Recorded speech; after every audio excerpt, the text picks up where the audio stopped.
En matière d'action climatique, la France, elle, a opéré un ralentissement. C'est ce que révèle le dernier rapport du Haut Conseil pour le climat. Ralentissement du rythme de décarbonation pour l'année 2024, malgré des températures records et des précipitations aussi records. Le Haut Conseil pour le climat appelle à un sursaut collectif. L'inaction de l'État français, également dénoncée par 11 citoyens et plusieurs ONG. Ils ont déposé un recours devant le Conseil d'État, et ça c'est une première en Europe. Un État directement poursuivi en justice par ses habitants, des habitants victimes d'inégalités sociales liées aux conséquences du réchauffement climatique.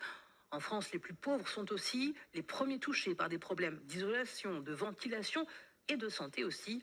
Avec ce recours, les plaignants espèrent obliger le gouvernement à renforcer ses politiques d'adaptation au changement climatique. Reportage Alice Broga et Christian Mignard. Dès qu'elle rentre chez elle, dans ce logement social du 19e arrondissement de Paris, Salma Chaoui prend des nouvelles de son petit frère. Dans sa chambre, le collégien de 12 ans souffre des fortes chaleurs. Avec les problèmes d'isolation, la chaleur rentre vraiment beaucoup. Même si je ferme mon gros rideau, quand même la chaleur elle rentre, j'ai très très chaud. 34 degrés dans cet appartement au 4e étage, sans volet et très mal isolé. Le logement est aussi dépourvu de ventilation. Résultat, l'humidité s'accumule, provoquant l'apparition de moisissures. On est dans un appartement qui est rempli de moisissures, donc en fait on est obligé d'ouvrir les fenêtres, mais en ouvrant les fenêtres, l'appartement devient plus chaud. Donc c'est un peu un cercle vicieux où on étouffe. Ces champignons se propagent depuis 5 ans avec des conséquences sur la santé des occupants.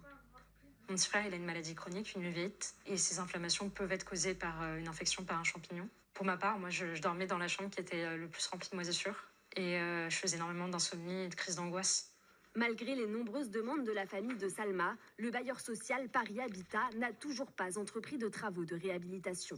Se sentant impuissante, l'étudiante a rejoint un groupe de 11 citoyens, dont Jean-Jacques, en situation de handicap.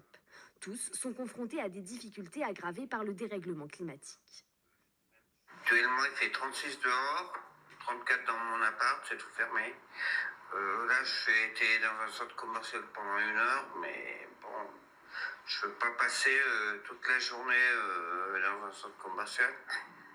Ces citoyens ont déposé un recours devant le Conseil d'État sur le manque d'action du gouvernement pour s'adapter au changement climatique. Mener une action auprès de l'État, c'est essentiel pour obliger les bailleurs sociaux à réellement offrir des logements qui soient décents et bien isolés.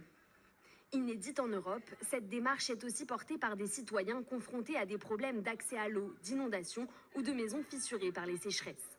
Les associations qui les accompagnent, dont Greenpeace, dénoncent les insuffisances du plan d'adaptation présenté en mars. Ce sont les populations précaires qui sont les plus exposées. Ce qu'on demande à l'État, c'est de renforcer le plan national d'adaptation au changement climatique pour qu'il soit crédible. Donc doté de moyens, doté d'un calendrier qui prenne en compte les plus vulnérables et les territoires dits d'outre-mer. La justice, elle a du pouvoir sur l'État et donc nous, on croit qu'elle pourra le contraindre à faire tout cela. La procédure en justice pourrait durer 1 an et demi. Pour Salma, il y a urgence à accélérer l'action publique pour améliorer les conditions de vie de sa famille. Des chaleurs extrêmes.